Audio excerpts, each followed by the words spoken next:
All right, last lesson of Unit 5, which could be the last lesson of the entire class, at least with me sitting here yapping at you, depending on what order we did units. But let's look at 5.33, changing media. So still looking at linkage institutions and how they impact and draw attention to politics and connect people to the political world. All right, changing media. So the media is changing really quickly.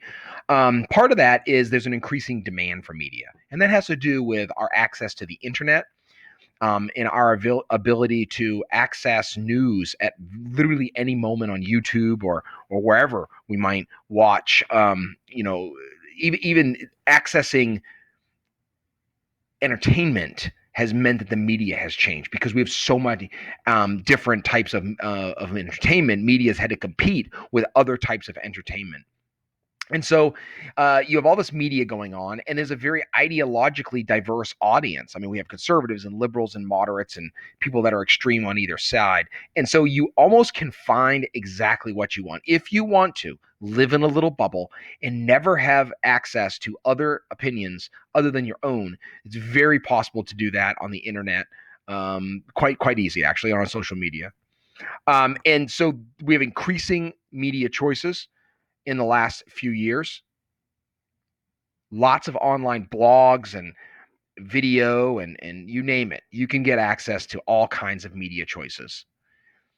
There's also been a growth in partisan news sites and ideological oriented programming. So as the increasing demand has happened and there's a lot more choices, we've had a growth of partisan news sites and ideological oriented programming. Pause if you need to. I'm moving on to the next part. All right. This chart right here just kind of shows you, we call it a media bias chart. And it just kind of it's really handy to have something like this. And All Sides is a really good site to go to if you want to look up something. Just go to allsides.com. But it shows you the C is for center, so like their opinion. And by the way, this shows you not accuracy or credibility of a news site. Okay, this is showing you just their perspective. Like, are they liberal or are they conservative? That's all it's showing you. Of course, L for left, R for right. L liberal, right conservative. All right, so you can see down the center, these are just these are just news sites. They're much more central. Um, Reuters, Real Clear Politics, The Hill, USA Today, Wall Street Journal, that sort of stuff. On the right, you can see you have like Fox News. And this is, by the way, online only. We're not talking about print or TV.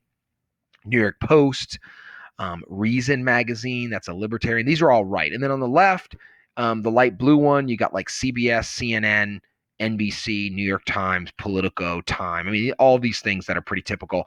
And then you got kind of the far left and the far right. And you may or may not be familiar with some of those news sources. But the point is that just because you see an article, you do want to be aware of the perspective. And if you read an article about a topic and you find out that it was on the right, go find an article on a similar topic on the left. Find some balance and then find one in the middle. This is a good way to just kind of understand kind of how a story can be delivered to you with a different perspective. And after seeing the different perspectives, your perspective may change. If you're only seeing one perspective, that's not healthy. One, if you only hear one perspective, I think it makes you less tolerant of people who have different perspectives. And that's a real problem in the United States today. The fact that we just kind of despise people who don't think exactly like us. And the historic idea in America of free speech, and free speech meaning I get to kind of give my opinion. And if you don't like it, like, okay, well, I mean, that's fine. And if I don't like your opinion, okay, that's fine. Like that philosophy and belief is kind of dying in America. And part of it is that we can find ourselves pigeonholed and only access opinion from one side. And so there's also an increasing debate over media bias.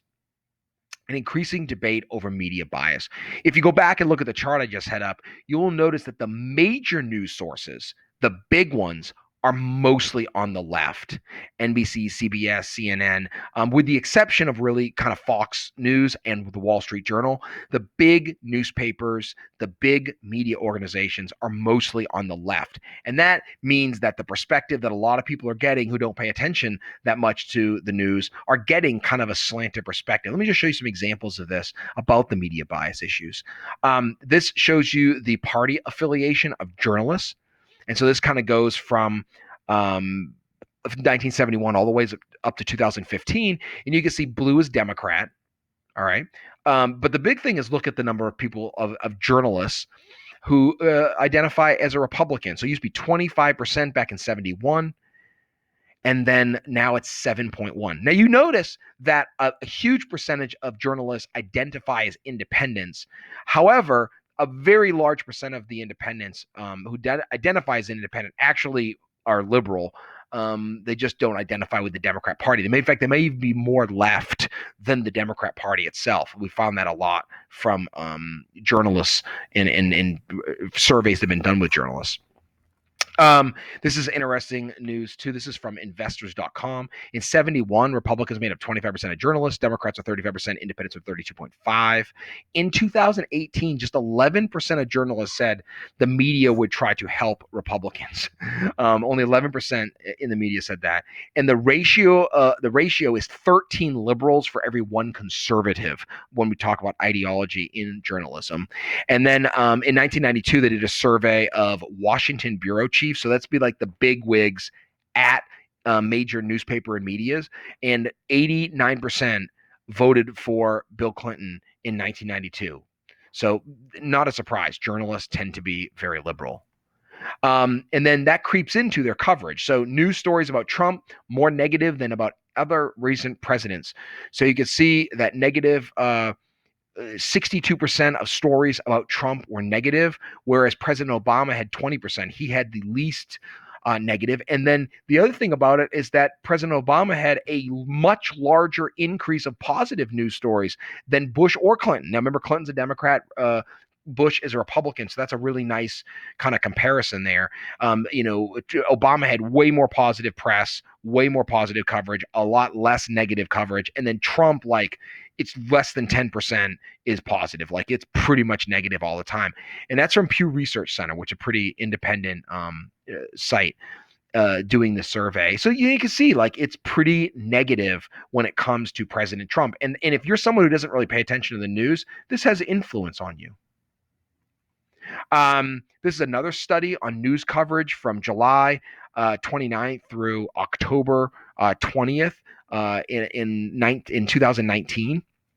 And it found that 632 stories on ABC, CBS, and NBC, which is the big news stories, 623 were negative when it came to Trump, and then 63 were positive. So pretty overwhelming numbers. That's about a 90% negative rate.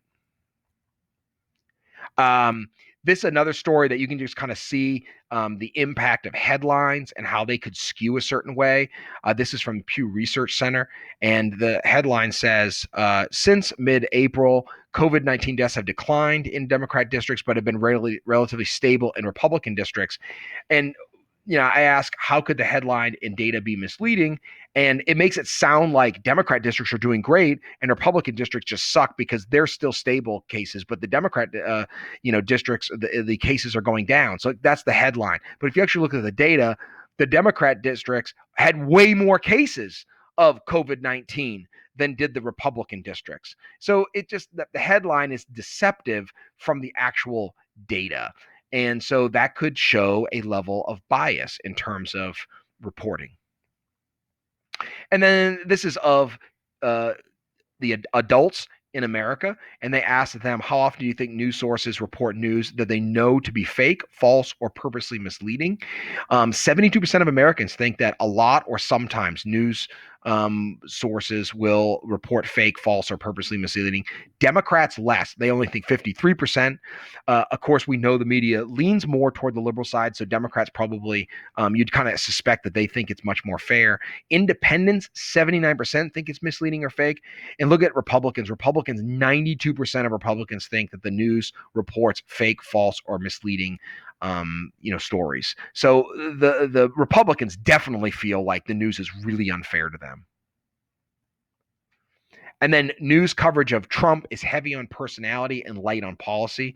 So you can see, like, do you focus on personality, like their leadership and their character, or do you focus on policy and the things that they're trying to do?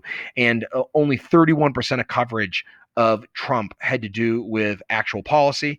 And you can see Obama was actually even. It was 50-50 leadership and 50% policy. And then you notice Clinton and Bush, there actually was a lot more talk of policy than actually just personality, which is kind of impressive. So we see a trend toward just focusing on the personality of the president rather than actually what they're doing.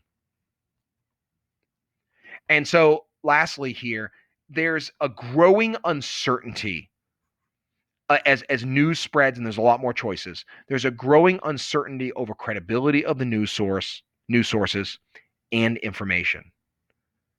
You got to be careful about the news source that you actually use. It probably has a political bent, and that's why you should take some time and try to read a couple different sources from a couple different bents and perspectives, and that will probably be helpful to you in terms of finding out like what the truth is, if you will.